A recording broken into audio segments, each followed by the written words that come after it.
Deuxième partie de Frontal, votre rendez-vous politique, dont le numéro de ce jour est consacré à la RDC, la République démocratique du Congo, Maître Moussitaba. Alors, une question de droit.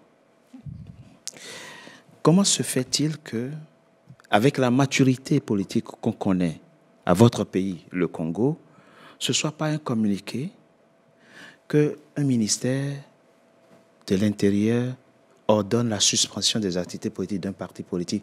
Pourquoi ce n'est pas une décision de justice? Qu'est-ce qui peut justifier qu'on prenne on annonce une telle information pas communiquée, alors que normalement, ça devrait être une décision de justice? Il faut relever que les partis politiques au Congo dépendent du ministère de l'Intérieur. Oui. D'abord, administrativement. Bien sûr. Okay?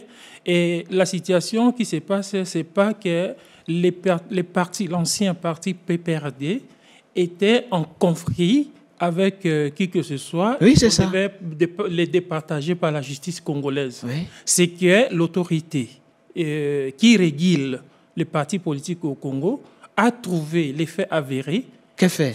Mais les faits là, qu'il y a des collaborateurs, les membres de ces partis... Il faut saisir la justice pour ça. Non, je dis qu'administrativement, les partis politiques au Congo dépendent du ministère de l'Intérieur. Ça, on a compris. C'est lui qui régule. Bien sûr. Et donc, quand il y a déjà un parti qui veut compromettre la sécurité de l'État, la première des choses relève de l'autorité qui régule.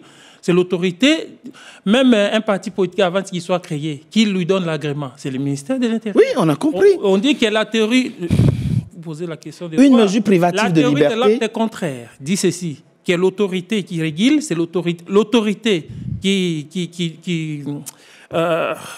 donc l'autorité qui instaure ou qui décide, c'est les mêmes qui relèvent. Voilà. L'autorité qui installe, c'est les mêmes qui relèvent. C'est ça la théorie de l'acte contraire. Peut-être que donc, si... le ministère de l'Intérieur, c'est lui qui donne les agréments des partis politiques, c'est lui qui régule. Oui, s'il y a une infraction, il faut caractériser l'infraction et par voie judiciaire, prendre les sanctions qu'il faut. Ici, nous sommes en matière politique. D'accord. Les PPRD est un parti politique, bien sûr, qui dépend du ministère de l'Intérieur. C'est vrai. Et le ministère de l'Intérieur constate que par rapport au statut, par rapport à la loi qui reconnaît le fonctionnement d'un parti politique, l'ancien PPRD est sorti de la ligne. Et donc, la même autorité a l'autorisation, a le pouvoir de retirer cet agrément qui lui a accordé. J'apporte un autre élément de précision, s'il vous plaît. Et ça vient du respectable ministre de la Justice, Constant Mutamba. Oui. Et il dit, je le cite, parlant notamment de la saisie,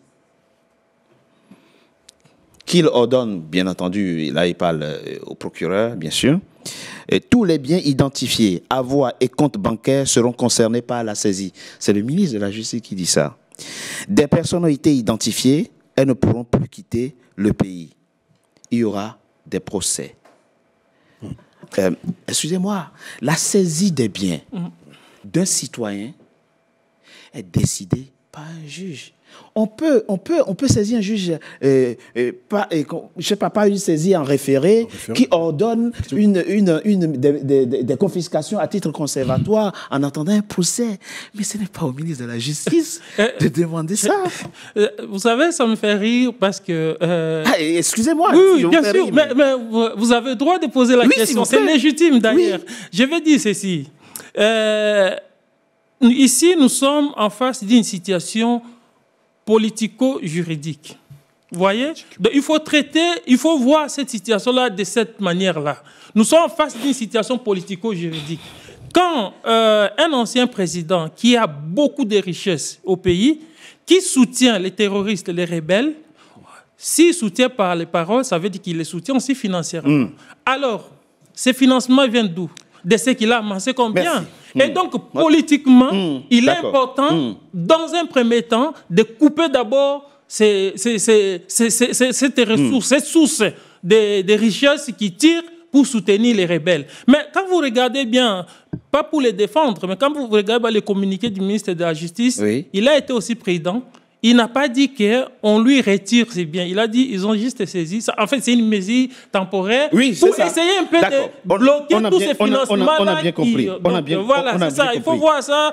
C'est une question politico-juridique. Ne croyez pas totalement dans le cadre juridique. Il y a aussi la politique. Monsieur Koko, il y a sans doute des raisons pertinentes. Ce n'est pas moi ou quelqu'un qui, à cette table, va douter de ce que veut faire le pouvoir congolais. Il y a sans doute des raisons qui peuvent justifier qu'on saisisse des biens, mais il faut mettre la forme. Il faut saisir le juge en référé qui ordonne la saisie à titre conservatoire des biens d'un citoyen. Ce n'est pas le ministre de la Justice qui dit ça. Bon, je ne suis pas juriste, mais je sais qu'il y a une histoire de simple logique. En droit, il y a le fond et la forme. Oui. Nous semblons oublier que la République démocratique du Congo est en guerre. Exact. Donc on est dans un cas sécuritaire. Et ce pays a des services de renseignement. Et s'il a pris ce genre de décision, d'initiative, peut-être il a des éléments qui vont dans ce sens. Moi, dans ce pays où nous sommes, dans ce pays où nous sommes, on a confisqué des biens des gens quand la France a été occupée. Je prends des cas de M. Renault. On a confisqué ces biens avant même les jugements pour accointance avec l'ennemi. Oui. C'est des mesures qui suspendent des faits, des choses, et que si la justice passe, on verra si on restitue ou pas, c'est bien. Mais dans un état sécuritaire, je pense que une telle mesure n'est pas exagérée. Parce qu'après, vous allez vous retrouver sans pays. Je peux me permettre de faire quelques réflexions à cette étape du débat. D'abord, il y a un problème de vocabulaire. J'entends ici, on parle des rebelles. Or, si on regarde les rapports des Nations Unies, le nombre de Rwandais qu'il y a au Congo et le nombre de hommes en armes du M23, moi je parlerai plutôt d'une agression rwandaise avec des supplétifs du M23. Tout à fait. Ce n'est pas le M23 soutenu par le Rwanda, non. C'est plutôt une agression rwandaise avec une espèce de légion étrangère, c'est-à-dire le M23. Donc, parlons d'abord d'une agression rwandaise. Alors, quand j'entends le 2 parler, par exemple, du M23 qui a été vaincu par Kabila, en 2012, et maintenant qu'on aurait invité au Congo, l'honnêteté intellectuelle oblige à dire ceci, en 2012. Le M23 a été vaincu parce qu'un Congolais, Mamadou Ndala, a désobéi aux ordres de Kinshasa, il les a vaincus. Et tout de suite après, c'est comme pour aller demander pardon en Ouganda par rapport à ce que le Mamadou Ndala avait fait en désobéissant à Kinshasa. Vous vainquez, vous gagnez une rébellion soi-disant et vous partez négocier avec eux en Ouganda. Où a-t-on vu les vainqueurs aller négocier avec les vaincus?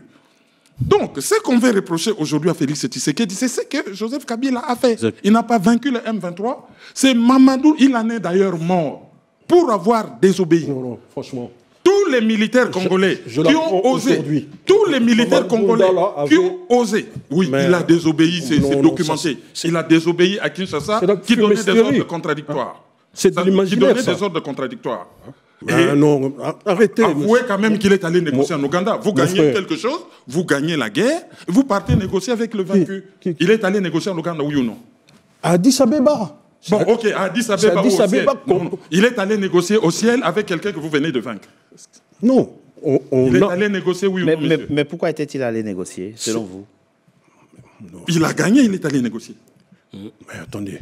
Allez, restituez la vérité si vous Même pensez Obama, ce qu'il dit n'est pas exact. Président des États-Unis, avait reconnu la victoire des forces armées congolaises sur le M23. Mamadou Ndala faisait partie des forces armées congolaises. Bien sûr, c'était un commandant de bataillon.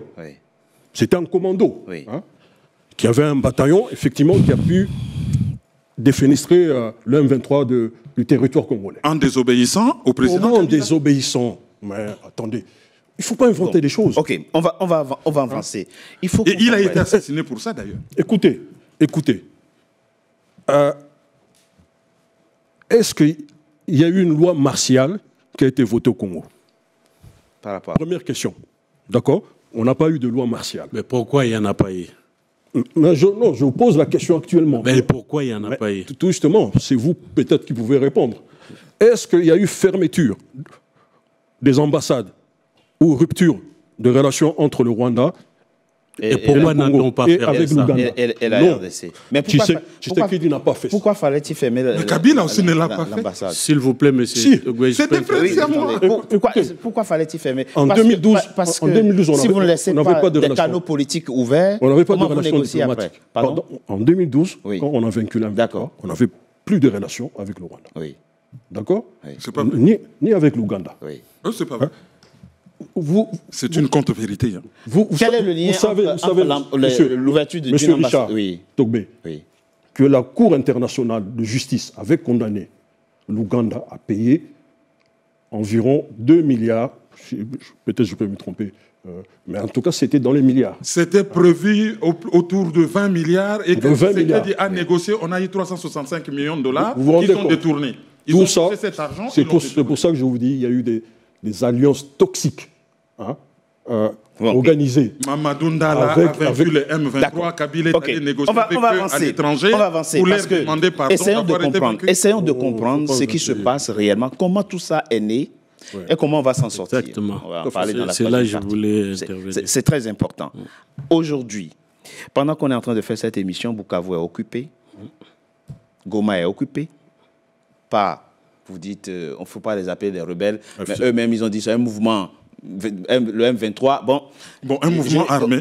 Voilà, ce sont des résistants comme en France, ici, avec De Gaulle à Londres, effectivement. Attention, faisons attention aux mots. Non, ils sont nous pas sommes en guerre. Non, sommes en guerre. Vous racontez n'importe quoi. Ce n'est pas des résistants. Les combattants des agresseurs. Sont des résistants? Non, vous savez. C'est des agresseurs. Faisons attention aux mots. AFC a bâti sa logique sur l'article 64 de la Constitution. Oui, qui dit quoi? Qui dit que tout Congolais peut se révolter contre l'oppression, la dictature. Ah, c'est inscrit. C'est dans ce cadre que vous situez le mouvement M23. Effectivement. Donc ce sont des Congolais. Ce sont des Congolais. L'insurrection n'est pas interdite par la loi chez vous? Justement, la Constitution le permet. L'article 64. Mais pas des moyens légaux, non? Non. Non, on peut prendre des armes. Tout à fait. Ah, on peut prendre. C'est légal de prendre des armes et de déstabiliser. Je n'ai pas la Constitution, mais lisez l'article. Alors, je ne connais pas très bien les termes de cet article 65. J'aurais pu amener, mais de prendre les armes, oui, très rapidement. C'est une mauvaise interprétation de cet article. Il y a un autre volet de cet article qui dit que tout Congolais qui prend les armes pour déstabiliser l'État et un pays en place est passible des lois de la République. Donc, c'est des Congolais, si vous dites, qui ont pris des armes contre leur propre pays. C'est de la très haute trahison et ça relève de l'article 64 et les Nanga et compagnie doivent être... ça relève de l'article 64. Oui. C'est une autre article. Article 64, alinéa A. Tout Congolais a le devoir de s'élever contre une ou plusieurs personnes qui prennent le pays et le dirigent en contradiction de cette constitution. Alinéa B. Lorsque le pays fonctionne normalement, tout Congolais qui s'insurge contre les institutions légitimes est passible. Fonctionne normalement. Non, mais c'est moi qui ai la parole. On vous a pas coupé la parole. C'est le deuxième. Maïso vient de le préciser. C'est le deuxième alinéa. Vous ne l'avez pas cité. Mais allons encore plus loin. Pourquoi on en est là? Pourquoi qui a affaibli l'armée congolaise? Quand on nous a parlé des démobilisations, des désarmements, démobilisation, réinsertion, le fameux processus DDR, c'est là qu'on a infiltré l'armée congolaise, on a injecté des militaires, des soldats, des ressortissants rwandais à la tête des FARDC, ce qui fait que chaque fois que l'armée congolaise attaquait, il y a eu des injonctions, on s'est replié, c'est le fait, on laissait même les armes. C'est ce que Mamadou Ndala a refusé, c'est ainsi qu'il a terrassé. C'est Kabila qui a affaibli l'armée congolaise, qui a ouvert le couloir économique pour que les Rwandais puissent se servir. Et leur raison, c'est que nous intervenons au Congo parce qu'il y a des FDLR. Ils ont pris Goma. Oui, c'est ça. J'ai reçu récemment ils ont pris combien de FDLR ils ont arrêté? On nous a montré un groupe de gens, dont un ancien président, gardien de la prison de Kigali, comme FDLR. Non, on sait très bien que le problème au Congo est foncier et économique. Les Rwandais se servent et sous le couvert du M23 envoie son armée combattre au Congo. Et ce qui se passe là-dedans, La résolution 2773 des Nations Unies dit clairement, votée à l'unanimité, condamne clairement la présence de l'armée rwandaise au Congo. C'est vrai. Et dit que le Rwanda doit retirer ses troupes du Congo. C'est vrai et aussi. puis le Congo doit arrêter de soutenir les FDLR. Or, le Rwanda est dans le Kivu. Ils n'ont arrêté aucun FDLR. Moi, je suis tranquille là-dessus. Vous voulez qu'on neutralise les FDLR? D'accord. Mais vous n'êtes plus là-bas, vous ne savez pas ce qui s'y passe. L'armée est partie. Oui, mais le prétexte, c'est qu'il y a les FDLR, c'est pourquoi les Rwandais s'introduisent là-dedans. Bon, d'accord. Mettons une force d'interposition interafricaine sous l'observation de l'armée zaïroise pour pouvoir traquer ces FDLR et les renvoyer au Rwanda. Ce qui génériquement vous oppose, si j'ai bien compris, c'est que vous et le président du PPRD, donc l'ancien président Joseph Kabila, vous considérez que le M23 a des revendications qui sont tout à fait légitimes, qui font entendre et écouter. C'est ce que vous dites. Pendant que vous considérez, vous êtes allé jusqu'à parler de terrorisme, pendant que vous considérez que c'est un mouvement de déstabilisation de la République. Quelles sont Non, on va disséquer ce que chacun dit. Oui. Quelles sont, selon vous, les revendications du M23 que vous jugez légitimes? Concrètement, concrètement. Quelques exemples. Tout simplement. Oui. Les accords de Sun City, que vous connaissez? Oui, bien sûr. Dites-nous. Demander l'intégration des anciennes armées rebelles au sein de l'armée congolaise. D'accord? Donc, ce n'est pas Kabila qui a inventé ça, qui a inventé cette situation. En 2012, l'armée qui a vaincu M23 était déjà intégrée sur la base des apports des anciens groupes rebelles, de Mbemba, de Azaria Sourberois et de Moussana Mouissi. D'accord? Donc l'armée était intégrée sur la base des accords de Sun City. On voulait effectivement mettre tout le monde ensemble. Ouvrons une petite parenthèse avant que vous n'évoluiez, pour que les Congolais comprennent. Si vous étiez encore président au pouvoir aujourd'hui, vous allez, tous ces militaires, tous ces combattants du M23, vous allez les reverser dans l'armée? Non, vous comprenez? Non, moi je ne sais pas. Non. On ne va pas qualifier. C'est sur le plan pratique. Oui. Est-ce que c'est pertinent encore aujourd'hui de dire que les combattants du M23 peuvent être reversés intégralement dans l'armée? On peut les démobiliser. Ça viendra. Respectez vos accords. Selon vous, vous avez dit que dans les accords, on doit les intégrer. Sun City date de quand, monsieur? Oui, mais moi, si on suit sa logique, on ne doit pas les démobiliser, on doit les intégrer. Sun City date de quand? Oui. De 2001, même 99. D'accord? Bon, Sun City, c'était pas une conférence de Congolais. Une autre revendication, M. Kitambala, une autre revendication? OK, réinsertion, de toute façon, ils n'ont même plus intérêt aujourd'hui parce qu'ils ont tellement pris goût là où ils sont que je pense que c'est moins rentable, c'est moins bénéfique pour eux. Peut-être, je peux me tromper, mais passons. Une autre revendication. Une autre revendication du M23 que vous jugez légitime, puisque le président Kabila parle de revendications légitimes.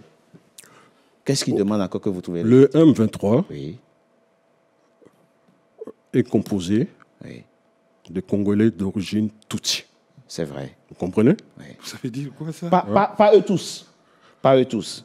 Pas eux tous. Mais oui, mais il y a des Congolais dedans. Personne ne peut les... Écoutez, personne ne peut les nier. Écoutez, le président Tshisekedi, aux États-Unis, il a fait une déclaration tonitruante, même qui a refroidi même certains Congolais. C'était en Angleterre, pas aux États-Unis, c'était en Angleterre. Peut-être. Il a dit quoi? Les Banyamulenge, les Tutsis, sont des Congolais. D'accord? Tshisekedi est parti au Rwanda, en Ouganda. On lui a posé la question. Le M23, est-ce que ce sont des Congolais ou des étrangers? Il a dit ce sont des Congolais. D'accord. Et du coup, la conclusion? La conclusion, on devra aplanir toutes nos divergences autour d'une table. Autour d'une table. Il y a un émissaire qui a été désigné par le président de l'Union africaine, actuellement, le président angolais, en la personne de Faure Gnassingbé. Togolais, oui. Non, c'est angolais qui a remis en fait cette tâche à Faure. qui viendra sûrement prendre langue avec tous les protagonistes. Ce que le président togolais va faire. La Senko est là aussi sur un schéma. Ce que le président togolais va faire, je propose qu'on marque une coupe. On se retrouve dans quelques instants, justement, pour esquisser les pistes possibles. La diplomatie africaine va prendre langue avec on marque une coupe de pause, on se retrouve dans quelques instants. Battez-vous, arrêtez avec vos histoires de diplomatie. À tout de suite. Oui. On marque une coupe de pause,